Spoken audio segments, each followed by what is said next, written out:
How you doing, everybody? This is Eric Johnson with EJsGraphix, and I welcome you. Today I'm going to show you a video of how I went from this to this. An abstract Bengal tiger in a few steps. Now this picture took me about between 2 days and about 4 to 5 hours with all the detail and stuff in it, but for the sake of this video, I'm gonna show you real quick through steps of what I did. So let's get rid of all this and take it back to a blank screen. Okay, there we go. When I open up Adobe Illustrator, I already have some preset templates that I've already built. This one happens to be an 8.5 by 11 inches template with a border bleed of a 1/2 inch all the way around it. So you can grab the ruler guides and create your bleed for you and all the way around your picture. So my first step I wanted to do is to get me a resource picture. So I go to my files, and this is what I picked up. I like the colors that was in the Bengal tiger. It's like an abstract, which I wanted to create. And I dropped the opacity down to about 50%. So now I have my template picture upon what I want to draw on top of. So once I got it down to 50%, my first thing I want to do is create a background. So I'm going to lose the picture and I'm going to put a black background within my border. Okay, you see that? It's a black box.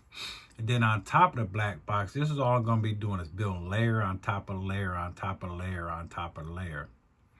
And then I want to add some different colors. So up here I have like a blue radio. At the bottom I have like a crimson red. Then I'm gonna go back to my resource picture, which is at the top, and I'm gonna pop that up. So now you see a little bit of the red coming through and dividing the black, and at the top you see all the colors coming from the resource picture. Now my next step is I need a base color that I'm going to build this tiger upon. So above the background colors, I need a base that I could put all these colors on. So without the resource picture, it will look like this. And I traced around the whole thing with different colors, and I kind of like the gray. So that's what it looks like on top of the borders. And then we go back to the resource picture, and this is what you're going to keep going doing. You're going to keep going back and forth, back and forth, back and forth with your resource picture until you feel comfortable with it.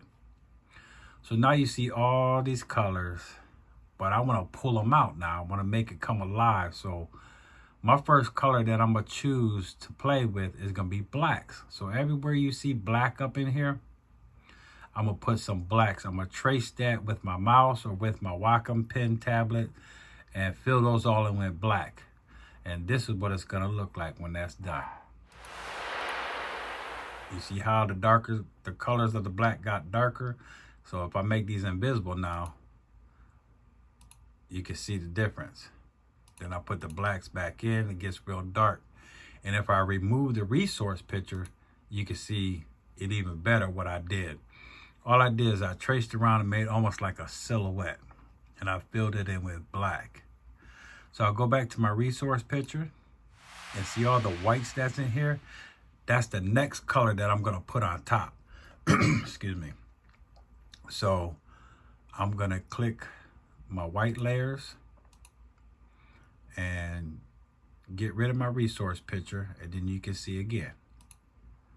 Now it's black and white with the red showing at the bottom because I use that as my border, and at the top I have like that bluish radio. Then my base color is the gray. Then I put black and white on top.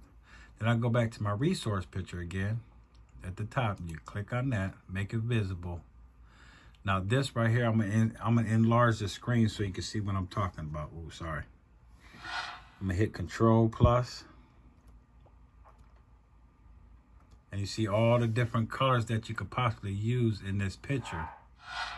But I'm not really gonna use those pictures. I was gonna use them as a guide too, but what I'm going to do is go to my resource picture and cut it off. Now I'm back to my black and gray, and I'm going to decrease the page a little bit, but I'll leave it like that for your viewing pleasure so you can see the details and colors.